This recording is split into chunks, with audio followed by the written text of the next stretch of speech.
أعوذ بالله من الشيطان الرجيم بسم الله الرحمن الرحيم. گران محترم خویندرون السلام علیکم ورحمة الله وبرکاته.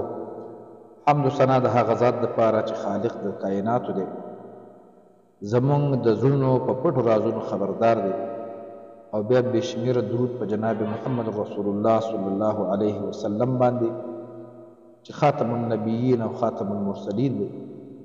او د هغې نه پس دعا ده چې الله رب العزت دی زمونږ چې څومره اورېدونکي دي، څومره مسلمانان دي چې په دنیا په کوم ګوټ کې دي، سره زمونږ د اورېدونکو الله رب العزت دي د هغوی ټول مشکلات اسان کړي، پریشانۍ دي الله په خوشحالو بدلې کړي، او نور چې څه مصیبتونه یې هغه د ارمانونه یې څه مرادونه یې الله دې هغه پوره کړي. دوستانو نن وظیفه چې دا ډېره زبردسته وظیفه ده، د دې په باره کې اکثر خلک ما ته میسجونه کوي او کسان ډېر پریشانه وي. نو ټول نه مخکې راته یادوم چې نننۍ وظیفه دې دپاره ده چې غلط خیالونه چاته راځي، غلط سوچونه چاته راځي، کفري خیالونه چاته راځي، د هغې دپاره ده.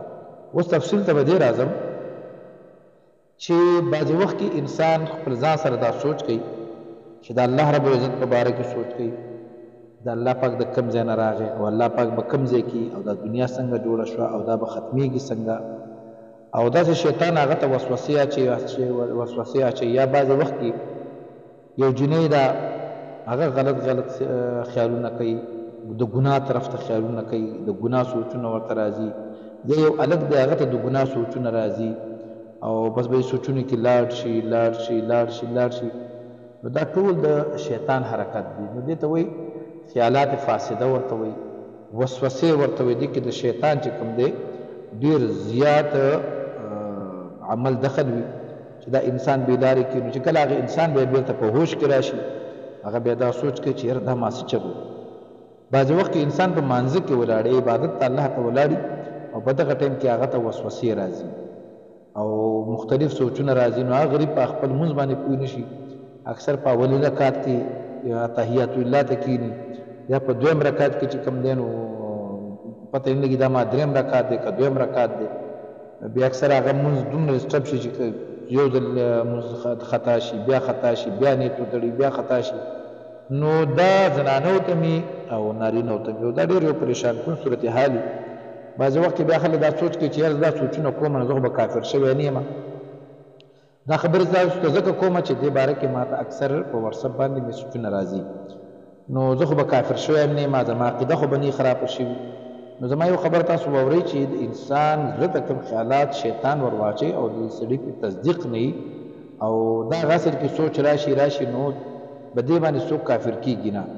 خو یو پریشان کن صورتحال دی، سړی دا بیمار کې ډپریشن بیماري کې انزایټي چې ورته وایي هغه هم دې ته وایي، زړه یې تنګ وي او مختلف سوچونه کوي. او بعضې وخت چې خبره ډېره مخکې لاړه شي نو خلک بیا پکې د خودکشۍ سوچ هم کوي. نو الله رب العزت دې ټولو بیمارانو ته شفا ورکړي. داسې که څوک بیماران وي په خپله زما دا میسج اوري، یا د هغوی څوک خپل خپلوان دوستان یا داسې څوک کسان چې دي هغوی به دې بیمارۍ کې مبتلا وي، نو نننۍ وظیفه د هغوی دپاره هغوی به څه چل کوي چې ځان د دې څیز نه خلاصوي. نو یو خو به 15 وخته مونځ اودس به شروع کړي، ذکر و اذکار به شروع کړي، لا حول ولا قوة الا بالله دا به شروع کړي. او د هغې نه علاوه دا کم آیات چې تاسو ته په سکرین باندې دا کم آیاتونو دا تصویر ښکاري، نو دا به داسې چل وکړئ چې که داسې د چا سوچونه او فکرونه راتلله نو دا آیات د هغې دپاره ډېر بهترین دی. دا به داسې وکړئ چې تاسو په هغې باندې ویلی شئ، دمولی هم شئ ورباندې. او د هغې نه علاوه که چېرته په کاغذ باندې هغلی تاسو ولیکئ یا یې کس ځان له پخپله ولیکي، او دا هغه چې کوم دی غاړه کې واچئ، نو انشاءالله العزیز الله به شفا ورکړي. خو د دې آیاتونو سره یو بل کمال دی، دا چې کوم د وسوسو بیماري راځي دا د شیطانانو د جناتو د سایې د وجې نه هم راځي، چې هغه کله سړي ته نقصان ورسوي. نو دا سوچونه د ټینشن ډپریشن هغې د وجې نه راتلی شي.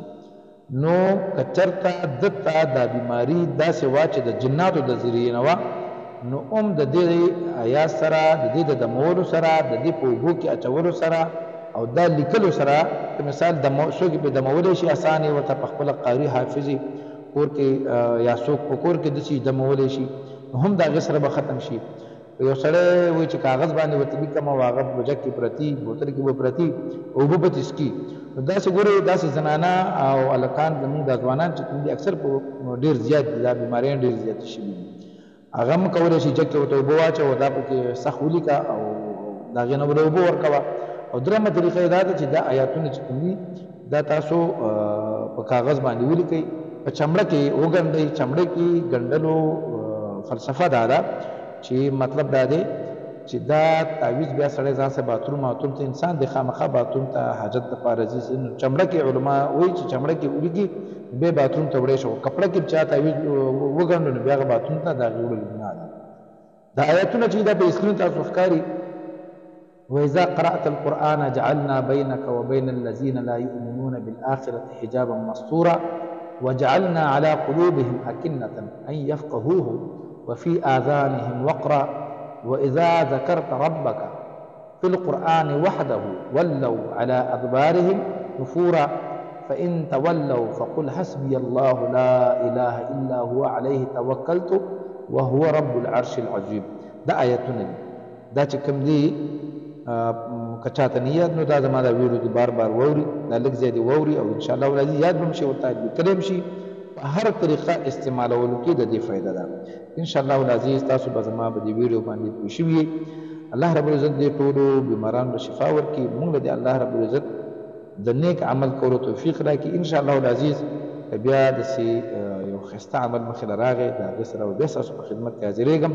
زمونږ ویډیو هم لایک کړئ، زموږ چینل د نوي ویډیوګانو لپاره سبسکرایب کړئ او نور ملګرو سره هم شیر کړئ. السلام علیکم ورحمة الله وبرکاته.